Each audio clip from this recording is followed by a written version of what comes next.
નમસ્કાર વિદ્યાર્થી મિત્રો, આજે આપણે ધોરણ 8માં પ્રથમ સત્રમાં પાઠ 4 ભાગ 1 વેપારી શાસકો કેવી રીતે બન્યા તેનો અભ્યાસ કરીશું.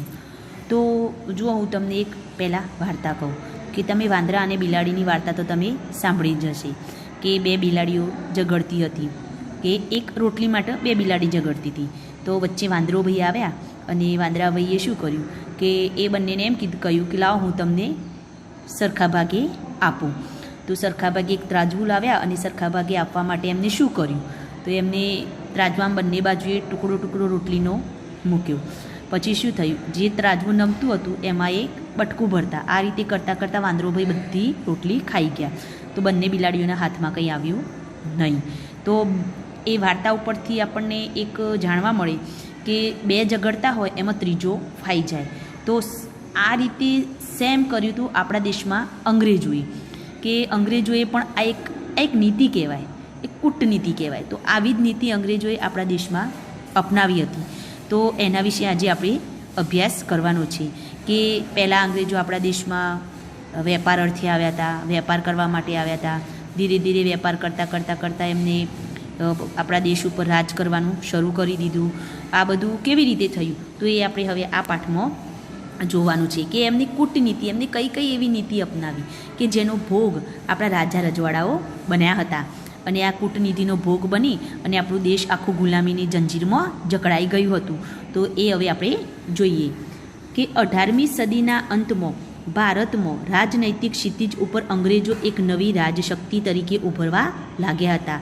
શું તમે જાણો છો કે અંગ્રેજો ભારતમાં માત્ર વેપાર કરવા આવ્યા હતા? શરૂઆતમાં અંગ્રેજોને ભારતીય પ્રદેશમાં વેપાર કરવાની સત્તા મેળવવાની હતી. કે જો એમને શરૂઆતમાં શું કરવાનું હતું, ભારતમાં ફક્ત વેપાર કરવાની સત્તા જ મેળવવાની હતી. એના બદલે ધીરે ધીરે એમને વેપાર તો શરૂ કર્યો, સત્તાએ મેળવી, આ કરી અને એમને શું કર્યું, એમની કૂટનીતિઓ અપનાવી અને ભારતને ગુલામીની જંજીરમાં જકડી દીધું. તો કેવી રીતે જકડી દીધું, કઈ કઈ નીતિઓ અપનાવી, તો એના વિશે આપણે આ પાઠમાં ખાસ તો વેલેસ્લી અને ડેલહાઉસી વિશે અભ્યાસ કરવાનો છે કે વેલેસ્લીની યોજના અને ડેલહાઉસીની જે યોજના હતી, કૂટનીતિ હતી, એમને કેવી રીતે આ વિસ્તાર વધાર્યો એ આપણે આ પાઠમાં જોવાનું છે ખાસ. તો માત્ર વેપાર કરવા આવ્યા હતા. શરૂઆતમાં અંગ્રેજોને ભારતીય પ્રદેશમાં વેપાર કરવાની સત્તા મેળવવાની હતી. તો પછી તેઓ આખા ભારતના શાસક કેવી રીતે બની ગયા? આવી તો અનેક બાબતો અંગ્રેજ શાસન સાથે જોડાયેલી છે. મૂળ તો તેમને તેમનો વેપાર વધારવાનો હતો. આથી સરળતા માટે રાજકીય વગ વધારવા તેમણે અંગ્રેજ રાજનીતિ અપનાવી હતી. તો એમાં આપણે જોઈએ કે વેલેસ્લીની વિસ્તાર યોજના. જો મોસ્ટ આઈએમપી આ પાઠમાં વેલેસ્લીની વિસ્તાર યોજના એટલે સહાયકારી યોજના અને ડેલહાઉસીની ખાલસા નીતિ. તો વેલેસ્લીની વિસ્તાર યોજના, તો વેલેસ્લી ગવર્નર જનરલ બનીને ભારત આવ્યો ત્યારે ઇંગ્લેન્ડ અને ફ્રાન્સ વચ્ચે તીવ્ર હરીફાઈ ચાલતી હતી. જુઓ, જ્યારે વેલેસ્લી ઇંગ્લેન્ડનો આ વેલેસ્લી જ્યારે ગવર્નર જનરલ બનીને ભારતમાં આવ્યો ત્યારે ઇંગ્લેન્ડ અને ફ્રાન્સ વચ્ચે હરીફાઈ હતી. તો આ હરીફાઈમાં ભારતમાં ફ્રેન્ચો તાકાતવર ન બને તે માટે ભારતના દેશી રાજ્યોમાં અંગ્રેજ સત્તાનો પગપેસારો કરવા વેલેસ્લીએ એક યોજના બનાવી. કે જુઓ, વેલેસ્લીએ ભારતમાં જો એ અંગ્રેજોને ખબર હતી કે આપણે જો દેશી રાજ્યોનો સાથ અને સહકાર મળશે તો આ ફ્રેન્ચોની તાકાત વધશે નહીં. તો એ બુદ્ધિથી એમને શું કર્યું કે આપણે આ અંગ્રેજ સત્તાનો પગપેસારો આપણા રાજ્યમાં કરવા માટે વેલેસ્લીએ એક યોજના બનાવી હતી જેને સહાયકારી યોજના કહેવામાં આવે છે. આ વેલેસ્લીની વિસ્તાર યોજના એ કઈ યોજના? સહાયકારી યોજના. યાદ રાખજો, મોસ્ટ આઈએમપી કે વેલેસ્લીએ કઈ યોજના બનાવી હતી? સહાયકારી યોજના. આ સહાયકારી યોજના કેવી હતી કે મીઠા ઝેર જેવી. કેવી હતી? મીઠા ઝેર જેવી. શરૂઆતમાં આપણને સારી લાગતી હતી પરંતુ પાછળથી આપણને ગુલામીનો અનુભવ કરાવતી હતી.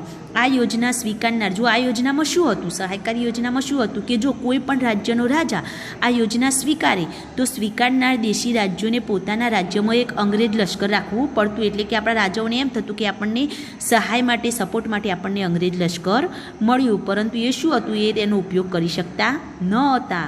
સૈન્યનો ખર્ચ જે તે દેશી રાજ્ય ઉપાડવો પડતો. જો જેટલા સૈનિકો રાખતા દેશમાં, જે રાજ્યમાં, એ રાજ્યના સૈનિકોનો ખર્ચ પણ જે તે રાજ્યને ઉપાડવો પડતો. આ સાથે દરેક દેશી રાજ્યમાં એક અંગ્રેજ પ્રતિનિધિ રહેતો, કે એમના રાજ્યની અંદર એક અંગ્રેજ પ્રતિનિધિ રહેતો. એ બધા જે સમાચાર હોય, રાજ્યમાં કેવી ગતિવિધિ ચાલતી હોય, એ બધી જાણ એ આમને કરતો હતો. આમાં અંગ્રેજોનું સૈન્ય અને તેના પ્રતિનિધિઓ સચવાય. જો અંગ્રેજોને તે એક બાજુ ફાયદો થયો કે એમનું સૈન્ય સચવાયું અને એમના પ્રતિનિધિ પણ સચવાયા. સામે પક્ષી દેશી રાજ્યોને અંગ્રેજ સૈન્ય મળતું, પણ તેનો ઉપયોગ કરી શકતા નહીં. તો વેલેસ્લીની સહાયકારી યોજનામાં ભારતના અનેક રાજ્યો ભોગ બન્યા હતા. એમાં કયા રાજ્યો ભોગ બન્યા હતા? જેમાં નિઝામ, મૈસૂર, અયોધ્યા, ગાયકવાડ, મરાઠા વગેરે રાજ્યોનો સમાવેશ થાય છે. દેશી રાજ્યો માટે સહાયકારી યોજના મીઠા ઝેર જેવી હતી. આ સહાયકારી યોજના કેવી હતી દેશી રાજ્યો માટે? મીઠા ઝેર જેવી, જે શરૂઆતમાં રાજ્યોની સલામત અને મદદ દેખાતી હતી, પરંતુ ધીરે ધીરે વાસ્તવમાં તો તે ગુલામીનો અનુભવ કરાવતી હતી. તો વેલેસ્લીની આ વિસ્તાર યોજના, સહાયકારી યોજનાનો સૌપ્રથમ શિકાર કોણ બન્યો હતો? તો હૈદરાબાદનો નિઝામ. કોણ બન્યો તો? યાદ રાખજો, મોસ્ટ અહીંયા હૈદરાબાદનો નિઝામ બન્યો હતો. ત્યાર પછી મૈસૂર અને અયોધ્યા બન્યા. તાંજોર અને કર્ણાટક પણ આવા જ હાલ થયા. પછી જુઓ, મરાઠા સરદારોમાં અંદર ઝઘડા કરાવી તેમણે પણ સહાયકારી યોજનાનો ભોગ બનાવ્યા હતા. તો મરાઠાઓમાં જુઓ, જ્યાં સુધી મરાઠાઓમાં નાના ફડણવીસ જીવતા હતા ત્યાં સુધી તે અંગ્રેજો આપણી જે રાજાઓ રજવાડાઓ વચ્ચે ઝઘડા કરાવી શક્યા ન હતા. પરંતુ મરાઠાઓમાં જે અંગ્રેજોએ આ નાના ફડણવીસના અવસાન પછી મરાઠા સંઘ વચ્ચે એમને ઝઘડા શરૂ કરી દીધા. તો મરાઠાઓ સાથે લડાઈ કરીને નિઝામને ભારે ખુવારી વેઠવી પડી હતી. આથી તેણે સૌ પહેલાં એ યોજના સ્વીકારી હતી કે હૈદરાબાદનો નિઝામ હતો એ મરાઠાઓ સામે જીતી શકતો ન હતો. તો એને એમ હતું કે મને સૈન્ય બળ મારું વધી જશે. એ અનુસાર એને આ નિઝામે સૌ પ્રથમ આ સહાયકારી યોજના એમને સ્વીકારી હતી. કે ટીપુ સુલતાનનું રાજ્ય તો પહેલાં જ અંગ્રેજોના હુકુમતમાં આવી ગયું હતું. જુઓ, મરાઠાઓ બહુ તાકાતવર હતા. તો એક પંજાબમાં શીખ સામ્રાજ્ય અને એક આ મરાઠા સામ્રાજ્ય, આ ખૂબ જ એવી સમયે તાકાતવર હતા. તો એ સમયે આ મરાઠાઓમાં જે નાના ફડણવીસ હતા, તો આ નાના ફડણવીસ જીવ્યા ત્યાં સુધી અંગ્રેજો કંઈ કરી શક્યા નહીં. પરંતુ નાના ફડણવીસના અવસાનથી મરાઠા સંઘો વચ્ચે ઝઘડા થયા. એક પછી એક મરાઠા રાજ્યો અંગ્રેજોની ભાગલા પાડોની રાજનીતિ, ડિવાઈડ એન્ડ રૂલની નીતિનો ભોગ બન્યા. મરાઠા રાજ્યો કયા? અંગ્રેજોની કઈ નીતિનો ભોગ બન્યા હતા? ભાગલા પાડો અને રાજ કરો. તો અયોધ્યા, ગોરખપુર, તાંજોર, કર્ણાટક, ફરુખાબાદ વગેરે એક યા બીજા બહાને ખાલસા કર્યા. આમ 7 વર્ષના કેટલા 7 વર્ષના ગાળામાં વેલેસ્લીએ કંપનીનો વિસ્તાર કરી અંગ્રેજ સત્તાને આ યોજનામાં દ્વારા સર્વોપરી બનાવી. જો બ્રિટિશરો સમગ્ર ભારતમાં ફેલાયા. તો વેલેસ્લીની વિસ્તાર યોજનાનો ભોગ મૈસૂર, નિઝામ અને મરાઠા સરદારો બન્યા. જો આ પૂરું થયું એના પછી અંગ્રેજો ઉત્તર તરફ આગળ વધ્યા. તો ભારતમાં આગળ વધ્યા. નેપાળમાં ભય જણાતા તેમની સાથે મિત્રતા બાંધી. જો અંગ્રેજોની પણ આ કૂટનીતિ હતી. એમને ખબર હતી કે જે જગ્યાએ જીતી શકીએ તેમ ના હોય ત્યાં તે મિત્રતા બનાવી દેતા હતા.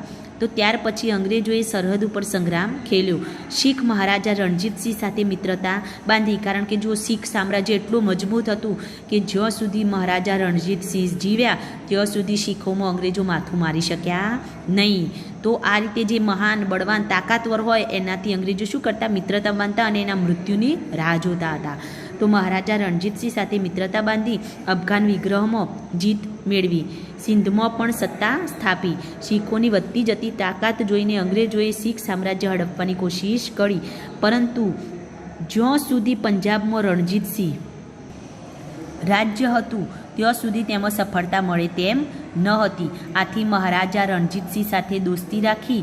રણજીતસિંહ એ સમયમાં શક્તિશાળી શાસક હતા. તેમણે રાજ્યના રક્ષણ માટે યુરોપીય અફસરોની મદદથી મજબૂત સેના ઊભી કરી હતી. એ સમયે એમને તાલીમવાળાએ સૈન્યબળ ઊભું કર્યું હતું. આસપાસના મોટાભાગના પ્રદેશો ઉપર તેમણે વિજય મેળવ્યો હતો. તેમના અવસાન પછી પંજાબમાં અરાજકતા વ્યાપી. રણજીતસિંહ જીવ્યા ત્યાં સુધી પંજાબના વહીવટમાં અંગ્રેજો માથું મારવાની હિંમત કરી શક્યા ન હતા. હવે તેમને તક મળી. પછી જુઓ, આ યાદ રાખજો, મોસ્ટ આઈએમપી. આ એક તમારા ખાલી જગ્યાના પ્રશ્નમાં અવારનવાર આવતું હોય છે. હાર્ડિંજ ગવર્નર જનરલ તરીકે ભારત આવતો તેને શીખ સામ્રાજ્યને ભેદભાવની નીતિથી અંગ્રેજ શાસન નીચે લાવી દીધું. કે આ પાઠમાં ખાસ આટલા સુધી આપણે અભ્યાસ કર્યો એમાં ખાસ એટલું યાદ રાખવાનું કે વેલેસ્લીની સહાયકારી યોજના વિસ્તાર યોજના હતી. એ સહાયકારી યોજના સૌપ્રથમ કોણે સ્વીકારી હતી? તો હૈદરાબાદના નિઝામે સ્વીકારી હતી. મરાઠા સામ્રાજ્યમાં અંગ્રેજો જ્યાં સુધી નાના ફડણવીસ જીવ્યા ત્યાં સુધી તે વચ્ચે તે કંઈ કરી શક્યા નહીં. તો એક એ યાદ રાખજો. પછી બીજું એક આમાં એ યાદ રાખવાનું કે 7 વર્ષના ગાળામાં આ કંપની આ વિસ્તાર વધારી દીધો. અંગ્રેજોએ કઈ નીતિ અપનાવી હતી? ભાગલા પાડો અને રાજ કરોની નીતિ અપનાવી હતી. પછી એક આ મેં છેલ્લે કીધું એ ખાસ યાદ રાખજો કે પંજાબમાં મહારાજા રણજીતસિંહ એ શીખ સામ્રાજ્યમાં એ વખત શક્તિશાળી હતા અને પછી હાર્ડીઝ ગવર્નર જનરલ તરીકે ભારતમાં આવતા તેને શીખ સામ્રાજ્યને ભેદભાવની નીતિથી અંગ્રેજ શાસન નીચે લાવી દીધું.